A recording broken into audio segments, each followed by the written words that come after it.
Hello, my name is Colin Herzog. I'm a sales representative with SNS Arts Development Consultancy, and I assist with all North American tours. It is my pleasure today to introduce the latest in our hit series, What Happens Next, where we dive into the effects of the COVID virus and interview outstanding people in all facets of the arts all over the world. Today, allow me to introduce Jason Stevens, an associate professor at Columbia College Chicago with an emphasis in economics and entrepreneurship, and especially when it applies to the creative industries. Hello, Jason.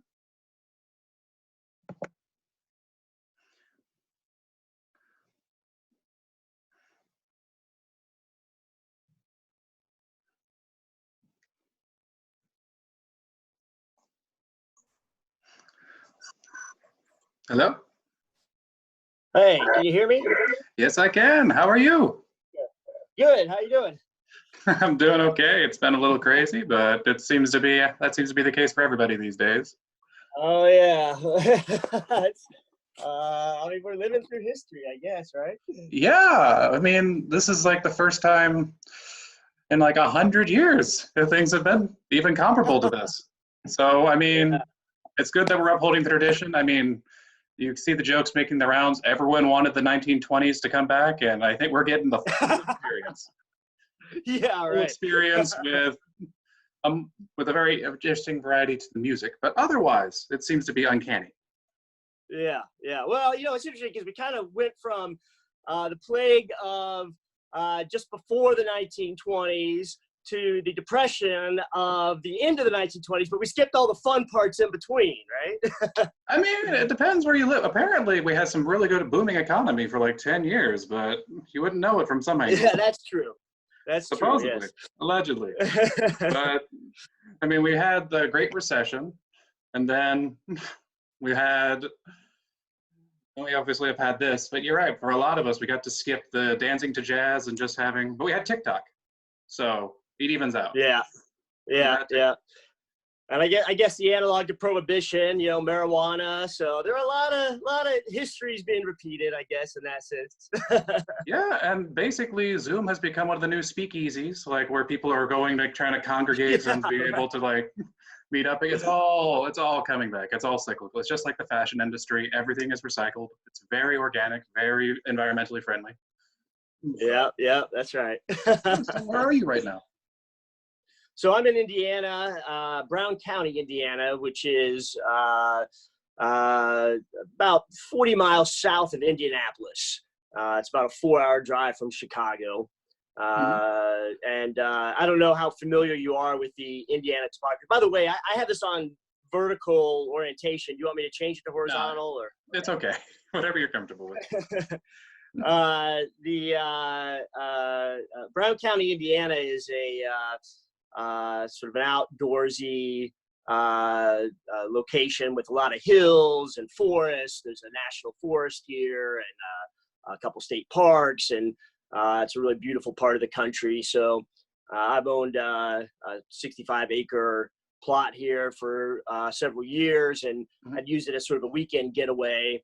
And had come here just before everything hit the fan, so to speak, in order to actually oversee the installation of a new high-speed internet line here, which they got in just in time. And so that it allowed me to actually stay here and continue to work from here since all the classes are online, and I can communicate with the outside world.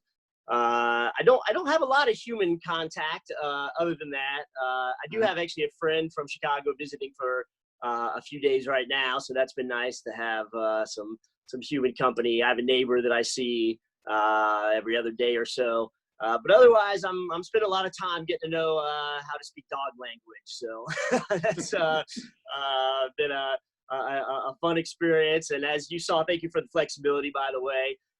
They keep me on my toes with Friday, the incident with my dog getting her head trapped in the root system of a tree and having to cut her out of that. So very interesting. Yeah. No, we've all been there. It's it can be quite the challenge, but well worth it. And I'm gonna say, man, let's see that foresight, half a farm in the middle of isolation, installing high-speed internet right before the before times ended. You, sir, you are one of the envy of doomsday preppers the world over. But also, that's Yeah, the right. reason. That kind of foresight is why we wanted to talk with you, because your ability to see what's going to happen next is really going to come in handy in the coming months. So, Well, I sort of jokingly have always referred to it as my Armageddon insurance. So, here it is. so I mean, inspired by The Walking Dead, probably one of the least favorite seasons, but you know what? It appears to have worked effectively, and I guess that just makes them feel more validated. So, to that end, would you like to introduce a little more about yourself, like some of your background, your credentials? Sure. I'm Jason Stevens. I am a associate professor of instruction at Columbia College Chicago, where I focus primarily on teaching economics, finance, and strategy for arts management students in both the undergraduate and graduate programs there. I've taken a real interest most recently in the last couple of years in data analytics as it applies to the creative industries and the arts world, and how we bring that over from some industries like the financial and medical industries, where it's had quite a bit of success in helping them find efficiencies and innovations, and seeing how we can apply those lessons to the creative industries as well. And what might come of that. There's not been quite as much work done in that arena in the creative industries, but we've always had a foot in it. I'm in particular, my specialty is the film world. I sat on the board of Cartemquin Films, documentary film company, social justice film company in Chicago. And data has been utilized in that world for everything from keeping track of box office receipts to audience testing when showing a film for the first time, even if we didn't realize it necessarily that was quantifiable. Statistics, it was always there to an extent. So trying to figure out now how to I guess create more streamlined processes for that is of interest to me. And it's also, I think, kind of fun, especially with students, to try to get creatively minded students to realize, numbers can be fun. I can actually do something with these. So that's one of the best challenges, I think, of the work that I do. Great. So, with that in mind, since you operate, and I recall, feel free to correct me if I'm wrong, but you also operate some businesses and some real estate out in Florida. Is that correct as well, or is that still current? Yeah, so I have some real estate holdings in Miami, a commercial building and a residential building that at least was being used as an Airbnb property. Neither one of them are seeing much business right now, so the cash flows that were associated with that have obviously not been producing, and I think that's an example of some of the challenges that we face right now, is that just a lot of those cash flows have stopped, and then how do people find access to that kind of capital that they need? It certainly helps some of these governmental programs where you can apply and get loans or relief of some sort. But I'm thinking about just here on my property, I needed to buy a new lawnmower, so I've had to put that on a credit card, and if I don't have the cash flow to pay for that, then that credit card interest rate, in most cases, I mean, in my case anyway, it's pretty high. I haven't done any shopping around to see if there might be a 0% I can transfer it to. That was the old college strategy back in the day. So maybe have to look toward that, though, because we just have so much uncertainty right now as far as when are these things going to open back up, and when is that cash flow going to start again? So I've had some experience then, because of those real estate holdings, with the commercial and I guess hospitality industry perspective. Yeah, so one of the reasons I brought that up is because you have the unique status of living and working in Chicago, living in Indiana, and then also having Florida. You can kind of really compare and contrast how the COVID has affected each state and what the response has been. So, in your opinion, where has that been most effectively managed? Well, I'm not sure I am qualified to answer that. I follow the events to a certain degree. I'm not a medical expert by any means. Sure. And so I'm going off, really the same kind of information that everybody else is from, the Hmm. headlines and what I have access to. Yep. I mean, clearly urban centers have been the hardest hit, which makes sense because that's where the density is the greatest. I mean, you look at, New York City. I mean, it makes sense that that's where it would hit the hardest because people are living on top of each other, and you have a lot of flow in and out of that city from all corners of the world. So it makes sense that those are the places that are going to be harder hit. Uh, but there's as far as management goes, I mean, this is unprecedented for people living in today's time. I mean, there are certainly past examples, the last one being the flu epidemic of 1918, and I was reading an interesting article about that, and how people they had social distancing implemented during that time, and boy, did it sound like they were bored to tears because they didn't have things like the internet, right? So we, Hmm. we, we have it pretty good as far as history goes in that sense. Yeah. Uh, I uh, I but mean, yeah, the no ti I mean, they didn't have Tiger King. I mean, they did survive World War One, so basically about the same level of yeah, atrocities right. were committed there. But yeah, so I, I, then. I, so I don't know what the answer is, I guess. I don't know what the best management is because there's always, I mean, like in economics, we have opportunity cost. Hmm. What are you giving up? And there's always going to be a cost to any choice that we're making here. Yeah. So if we're choosing the social distancing, then we are, certainly, as we've seen, hurting the economy. And then there are consequences that come from that. So there will be people who die or die sooner than they would have otherwise because they don't have economic means now. So Hmm. where is that balance, and how do we find that? Yeah. And we have to be conscious of that and thinking about it from both sides.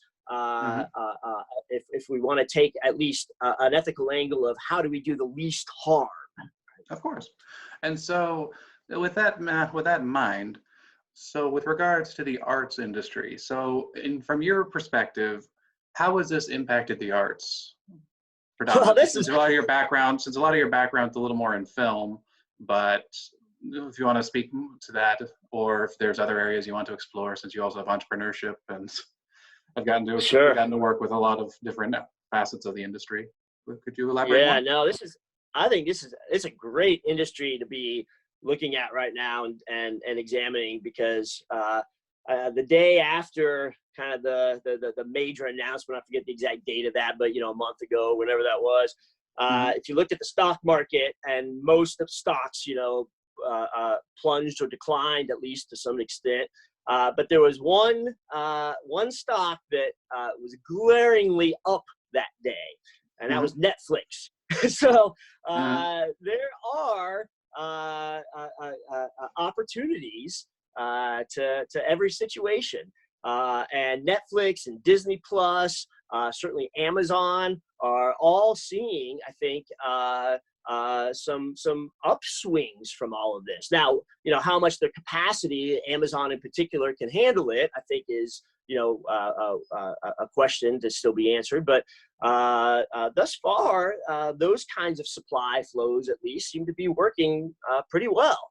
Hmm. And I think that those companies that were already positioned to take advantage of virtual services are probably doing quite well right now. And then the rest of them who either weren't ready for that or aren't necessarily naturally inclined for that are probably struggling a little bit more. And some of them are, sort of rushing to figure out how to get it done. And some have done it. I mean, I see that, I think the Chicago Symphony Orchestra, I saw something where they're doing virtual concerts. I've seen the botanical gardens in Miami that I sit on the board of. They took advantage first to get a bunch of infrastructure projects done that they needed and were having difficulty doing because of all the visitors. They couldn't, be backhoeing in the middle of the garden while they have a bunch of visitors there. So this has actually given them an opportunity to get a bunch of stuff done that needed done, and now they're going to gradually, with permission from the mayor, start letting in people in small numbers back into the gardens, and that's that's one where there's a natural inclination. Hey, look, as long as there's a wide open outdoor space where people can roam, then sure, you can start to reopen those kinds of things. And there may be opportunities for partnerships with places like that than for arts organizations. I mean, one of the things that took me to the Miami Botanical Gardens the first time 15 years ago was that there was a Chihuly glass sculpture exhibit going on there. Mm-hmm. And so I think that there's a lot of opportunity beyond just our immediate reaction, which is, oh, well, how do we go virtual, which is important. But there are other opportunities that need to be looked at as far as, well, what's going to be opening up first, and where are there opportunities to display our art in ways that are still adhering to social distancing recommendations, but help to get our brand and our product out there to people. Of course. And so a lot of the examples you talk with were indeed like bigger organizations, established ones that have a little more resources or ability to kind of weather, have a little more of a rainy day fund where they can sustain themselves for a little longer than, say, a startup might. So from your perspective, how do you feel that like either independent artists or startup arts or nonprofit or organizations are adapting to this new situation? Or how do you think what would be a piece of advice you can give them that you think would be beneficial to them right now? Yeah, it's challenging. It's going to be really challenging, particularly for organizations and a lot of nonprofits in particular, I think, that are really centered around community building. This is, in some ways, uncharted territory as far as how do you build that kind of a community online and in a virtual way, and how do you keep a community cohesive in a virtual way? Well, I mean, there are analogs we can look to. I mean, we talk about online communities all the time. That's a common term. So there are examples of communities that exist online. And the question is, how do we transfer our live community that we've built and have, and how do we transfer that over now to our virtual world that we're building? And I don't know that there is any silver bullet for that. And I think there's a lot of innovation still to be done in that. And the innovation is going to be not necessarily in technology. The technology exists. It's going to be in how we utilize that technology, and it's going to be in how we approach it in new ways. So that's going to take first having to look at, well, how were online communities built in the first place? How do those kinds of communities stay cohesive? What is it that bonds them together? How do they have memberships online that are virtual? How do our relationships built online? And then what can we do to emulate those things in the ways that they have traditionally worked in our live communities? So I think there's a great opportunity here for innovation in the arts industry to take these kinds of services and products that are offered out to an even greater potentially number of people. I mean, if you're a small nonprofit theater working in a suburb of Chicago, let's say, your audience and community has probably been those who live in that suburb. Well, now you're being forced to have to think about how do we make that community virtual. And the opportunity that comes with that is that there aren't geographic limits now to who that community can involve. We could start building communities that include people from around the world now. And so I think thinking about the opportunities that exist is the first step. and then looking to how we emulate processes that have been done before that are similar to what we want to do is the second step. And then the final step is how do we innovate? And innovation is really trial and error. Experiment, try something. If it fails, use the data to understand why it failed, tweak it, try it again. Even after all of this is over, and I assume that at some point we will go back to normalcy, then you have gained a potential broader community from this opportunity rather than having lost your company. Okay, well, and so when it comes to building online communities, so a common reaction from artists that we've been seeing has been posting a lot of their content, doing live streams, finding ways to be intimate with their fans in a way that they couldn't before. And so there is an increased level of engagement there. Some, of course, have complained about the whole fact that you get to see into the artists' lives because you get to see what their living room looks like or what their bathroom looks like, whatever. Because some artists perform there because the acoustics are better, but like you still wind up demystifying the artist. But generally speaking, there's been opportunities for engagement. However, well, look, a point of concern has worked very well for some people. I mean, the Kardashians built a brand off that. So exactly, there's nothing wrong with that. If anything, it seems to be a selling point right now. But the point of concern, though, is that in their efforts to build these communities, a lot of these artists are then putting a lot of their content out for free. And so from an entrepreneur standpoint, how would you recommend that? Is there a way they could make that model work in a way that could potentially get them paid, at least to some extent, whether it be by like a Patreon or whether it be, are there any websites you'd recommend people use to try and charge for admittance into there or start like a little membership program? Like, from an entrepreneur's perspective, how do you think they can start stimulating a little revenue during these next few months? Sure. Yeah, I mean, this isn't a question that's unique to these times. I mean, this is a question that's asked by arts entrepreneurs even before all of this. How do I make money? How do I monetize my art? So there's nothing new about having to think about that. The only new thing is that you have to think about it from a virtual standpoint now. And so just like live, though, there again is no magic silver bullet for doing that. And some artists are able to monetize because they resonate with their audience, and some artists aren't because they don't. I don't think that changes at all.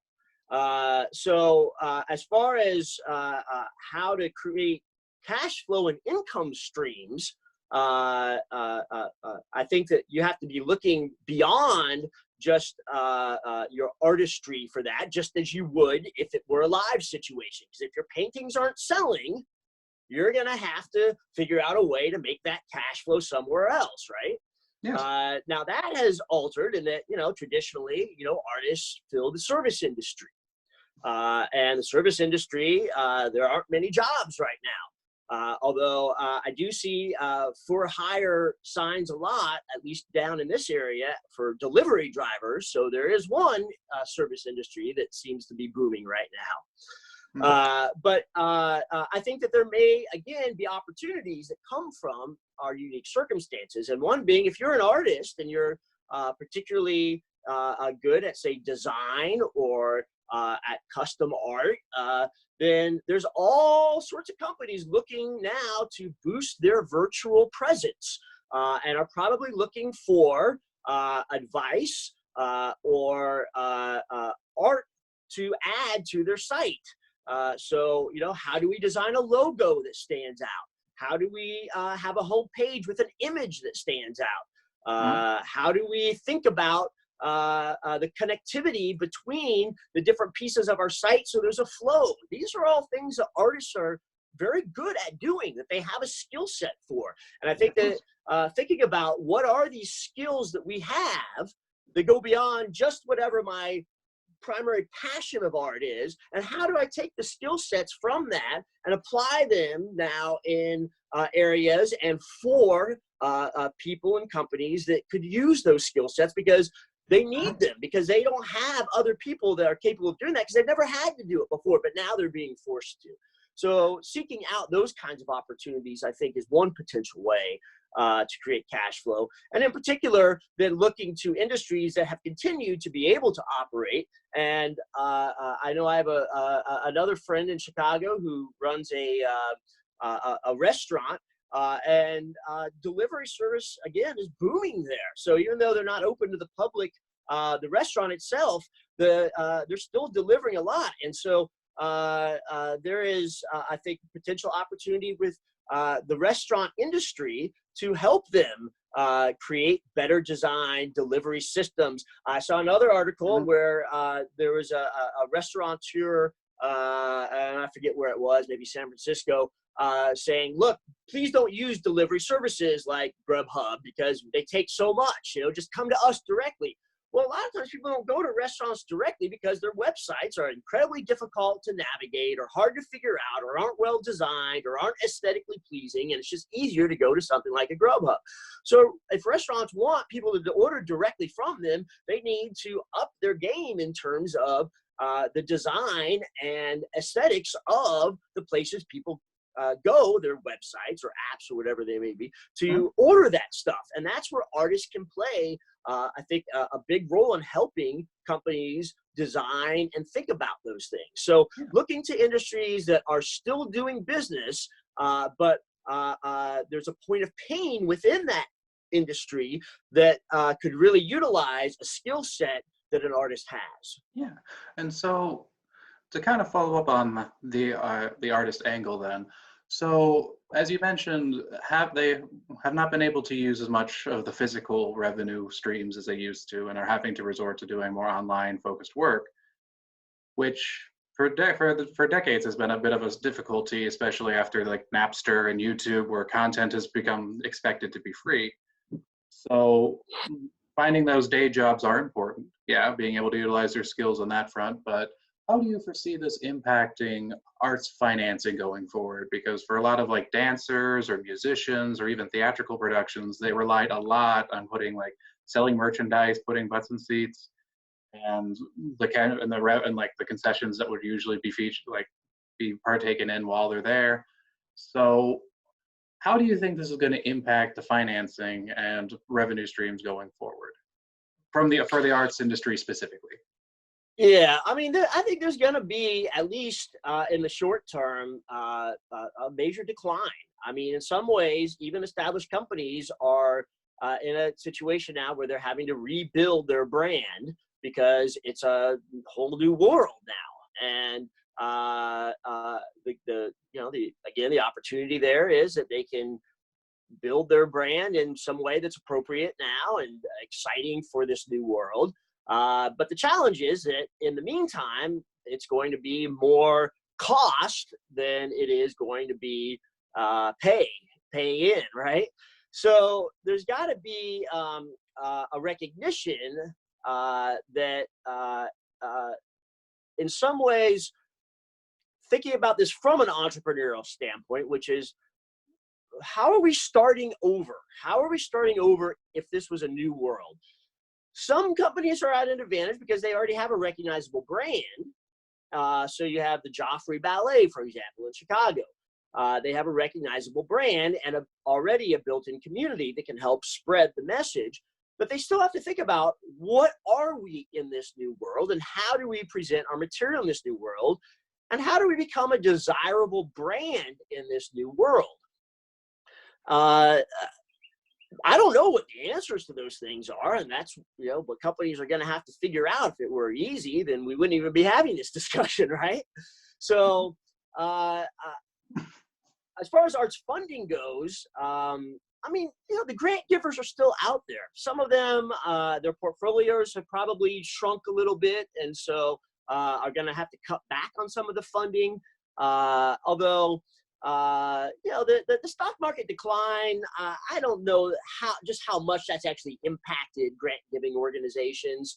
And so I'm not sure that it's going to be a huge amount. There's going to be a cutback. But I think what those grant making organizations are going to be looking for are, who are the companies that are continuing to innovate and how are they finding ways to reach companies. So this is also an opportunity for some smaller company that hasn't found funding in the past to now prove that it has the chops to be able to step up to the plate and build a community in this new world and secure funding, because that's what I suspect grant-making organizations are going to be looking for, are who are the companies that are able to innovate in this new world and bring things to audiences. I think that from that standpoint too, that it's really important that companies be keeping track of their audience building. How are audiences accessing their brand and their work? How many audiences? Where are they from? What are the demographics associated with that? And there's all kinds of opportunity to better understand who those audiences are now too, because they're not just people coming in and sitting down who bought a ticket that you know nothing about. Now they're accessing you online through systems that have a lot of that data at its disposal. And so this is another opportunity that has long-term potential opportunities attached to it, even after normalcy returns, which is having a chance to really understand who your audience is and therefore how to better cater to them. Okay. Yeah, so that's a wonderful point. So having to be able to really study your audiences in a much more intimate way. So again, getting to keep track of you having access to their social media profiles because they're following you, or because you can interact with them in a live stream chat. You can learn from the horse's mouth. So yeah, or even Google Analytics, will tell you, or Facebook Analytics, gives you very specific demographic information, in bulk about who's accessing you, and more people from your audience are going to be accessing you now. I mean, the boomer who was your audience member in the pre-COVID world probably wasn't following you on Twitter. Maybe wasn't following you on Twitter, but now, yeah, they are. I know my parents are suddenly now following people on Twitter for the first time because they're bored as hell in their condo down in Naples, right? So there's all kinds of opportunities to better understand who these people are so that you can provide your services for them. And I think in that respect too, another thing that's important is thinking about how do we reallocate our resources during this time period. People who are doing different things in your company pre-COVID now need to be assigned to those things that are more important. So somebody who is, maybe a front of house individual and now doesn't have a particular role, maybe it's time to tell them, hey, look, start analyzing our data, start looking into what our audience data looks like online. Start reassigning those roles and utilize the labor that you still have at your disposal before you start running out of cash too fast, to learn things that can help you create opportunities to build value for what you produce, so that people aren't expecting what you produce to be free forever. At first, yeah, sure, people are going to expect that. I think we're past the days where people expect it because of the Napster days. I mean, people have paid subscriptions for online services, no problem now. Everything from Apple Music to Netflix to Disney Plus. But when it's something new, even a Disney Plus, offers me 3 months for free. And that's a brand that everybody knows and knows what to expect from. But because it's a new service, you have to give an incentive for people to try it. So everybody's going to have to put something up for free to start to get people to try it. And then if you can show them that there is a value by understanding who those people are that's trying it, and then presenting them with the things that resonate with them, then you're going to build a value that allows you to charge after that. But the free stuff, don't accept it as being permanent first, but accept it as being a necessary step. Okay, so here's where we're running a little bit long. So I just want to close things up. As someone who has so much experience with arts management, both having taught it and also getting a master's in it, as well as investing and running various boards over the years, What is one key piece of advice you can give to independent artists during this time about how to set themselves up for either to survive this time period or help better position themselves for when things calm down and we have to start rebuilding? Yeah. Stay open-minded and optimistic. Okay. Yeah. Any advice or like what reasons would you give to feel optimistic? Because right now there's a lot of feelings of despair, a lot of feelings of confusion, which are natural, but how would you suggest they put their best face forward looking to the future? I mean, that's a tough one to answer. Everybody has their own individual ways of Mhm. approaching the world, I suppose. But Yeah. I mean, what alternative is there? If you're going to be an artist that is about despair, then you're going to feed despair into the world. We rely on our artists to help lift us up and give us hope for the future during these times. Mhm. If it weren't for artists giving us visions of what the future can be like, then we won't ever develop a future. So you have a responsibility, I think, as an artist to present visions of hope and optimism for the future. If all of our art is dystopian and pessimistic in nature, then society will probably follow.